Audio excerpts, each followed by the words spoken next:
Bismillahirrahmanirrahim. Assalamualaikum warahmatullahi wabarakatuh. Salam sehat, salam bahagia, dan salam sejahtera untuk kita semuanya. Teman-teman semuanya, Bapak dan Ibu, perkenalkan, nama saya Husni Jayadi. Saya mahasiswa Pasca Sarjana Universitas Mataram, program studi Magister Administrasi Pendidikan. Izinkanlah pada kesempatan kali ini saya akan memaparkan sebuah presentasi dengan judul aplikasi lapor BOS online di SD Negeri Tanah Rarang. Presentasi ini adalah tugas dari mata kuliah penerapan IT dalam manajemen pendidikan.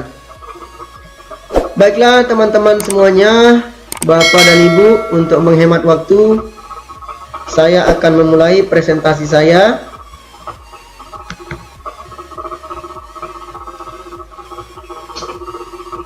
Lokasi observasi di SD Negeri Tanah Rarang, Kecamatan Praia Barat, Kabupaten Lombok Tengah, di mana tujuan dari kegiatan observasi ini adalah untuk mengetahui langkah-langkah yang dilakukan dalam melaporkan dana BOS sekolah, lapor dana BOS online sebagai salah satu syarat untuk menerima dana BOS berikutnya.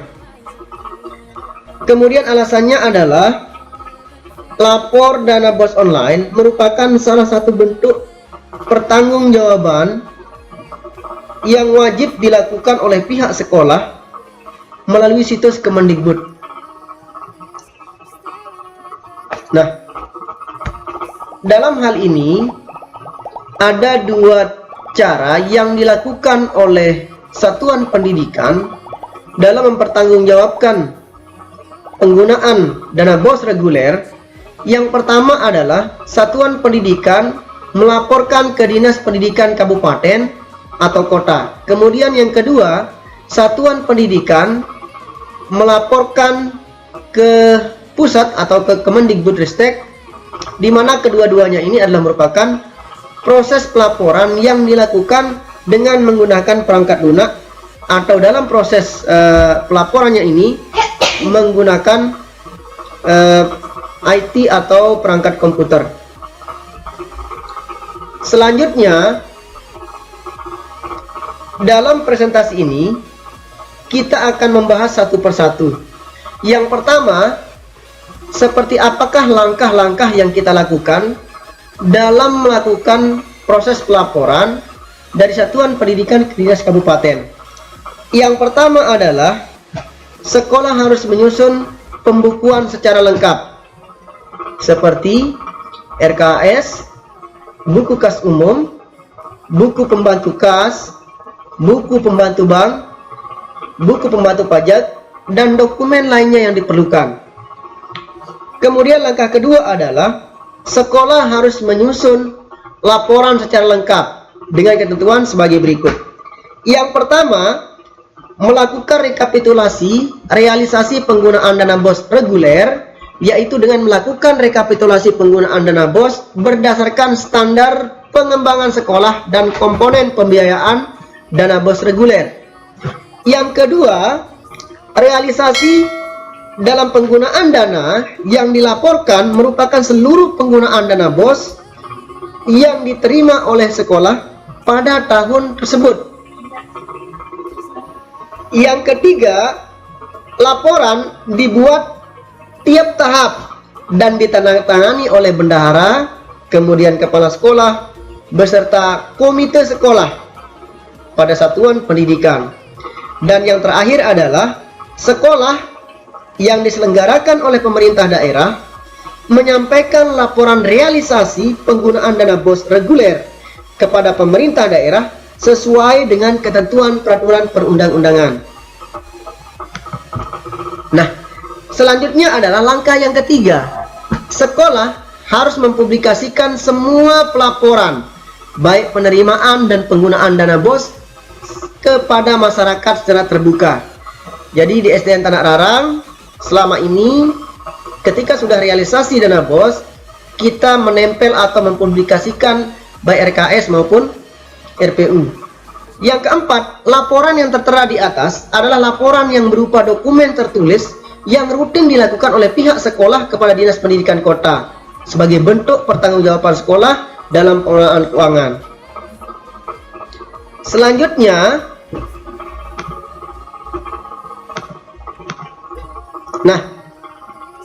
itulah proses pelaporan satuan pendidikan ke Dinas Kabupaten Kota, Bapak Ibu, teman-teman semuanya. Nah, selanjutnya, seperti apakah pelaporan yang dilakukan oleh satuan pendidikan ke kementerian atau ke pusat? Nah, sebelum melakukan proses lapor BOS online, bendahara BOS di sekolah atau satuan pendidikan, hal yang paling utama yang harus dilakukan adalah memiliki akun Dapodik.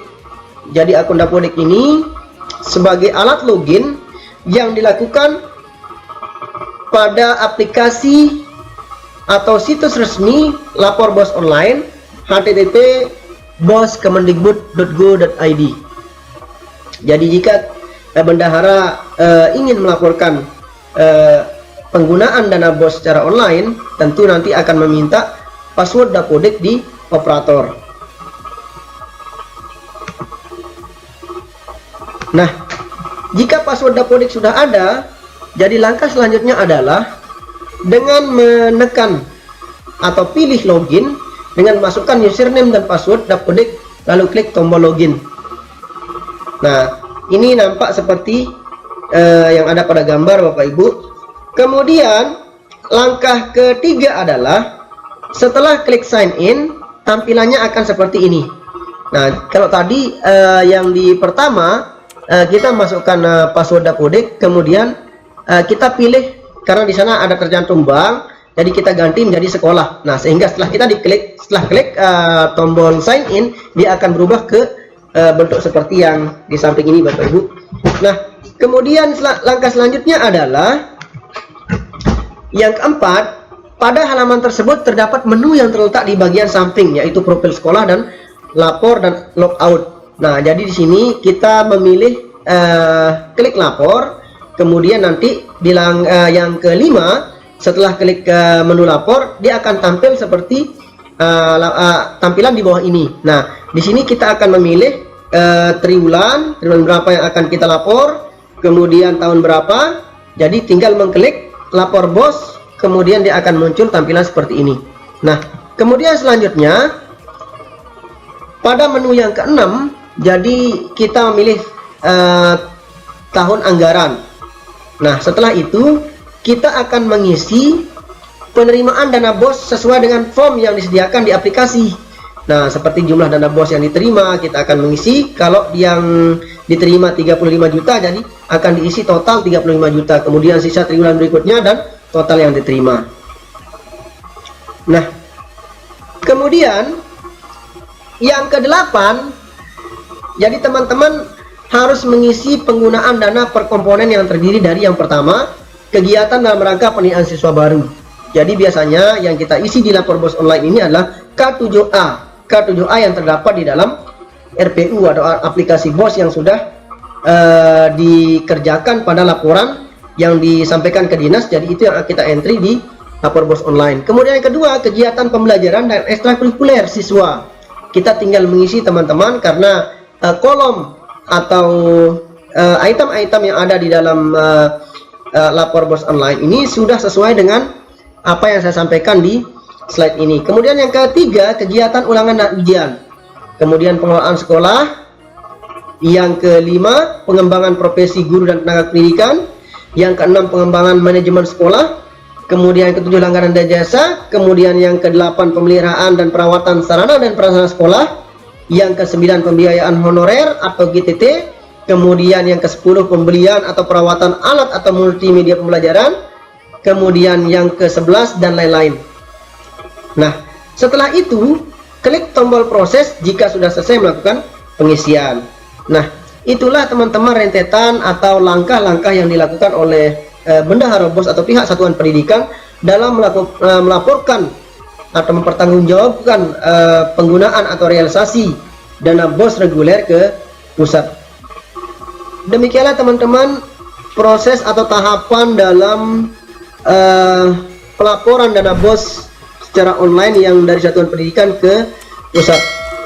Nah, dari proses tadi Bapak Ibu kesemuanya, baik yang dari satuan pendidikan ke dinas pendidikan kota, kemudian dari satuan pendidikan ke pusat, dapat saya simpulkan bahwa tahapan-tahapan yang dilakukan oleh pihak sekolah dalam menyampaikan laporan pertanggungjawaban keuangan sekolah, dalam hal ini penggunaan dana bos reguler sesuai dengan hasil observasi saya di SD Negeri Tengah Arang, Kecamatan Praia Barat, Kabupaten Lombok Tengah, Provinsi Nusa Tenggara Barat, bahwa dalam proses pelaporan tersebut di atas, baik yang dari sekolah langsung ke dinas pendidikan atau kota maupun yang dari satuan pendidikan atau sekolah ke pusat, kedua-duanya menggunakan perangkat lunak atau komputer atau IT dalam prosesnya.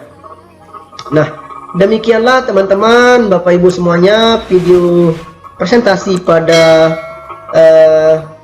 hari ini. Semoga ada manfaatnya buat kita semua, dan jika ada hal-hal yang kurang berkenan, mohon masukan dan saran sebagai penyempurna video ini. Terima kasih. Wabillahi taufiq wal hidayah. Wassalamualaikum warahmatullahi wabarakatuh.